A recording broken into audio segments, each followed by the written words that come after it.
ভাই, এই বাংলাদেশে কোনো বড় ধরনের নেতা মারা গেলে তার কবরে মনে করেন যে ব্যানার, ফেস্টুন, ফুলের মালা, ফুলের তোড়া, ঠিক আছে, এগুলা নিয়ে যায় এবং শ্রদ্ধা জানায় এবং কি জিয়ারত করে দোয়া করে।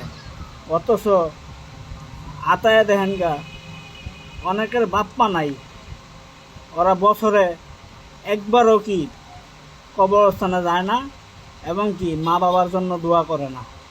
কিন্তু একজন নেতা মরলে ব্যানার ফেস্টুন লিয়া মনে করেন যে যায়া ফুলের তোড়া দিয়া বাস জিয়ারত করে। তে এই ধরনের কালচার আমগর বাংলাদেশে আছে না? আছে। তো এইসব কালচার থেকে কি আমগর বাইরে আসতে হবে। কথাগুলা মিলাই নেবেন, ভালো লাগলে শেয়ার করবেন। আজকের মতো বিদায় নিচ্ছি। আমি মোহাম্মদ রুবেল ইসলাম। আল্লাহ হাফেজ। সবাই ভালো থাকবেন, সুস্থ থাকবেন।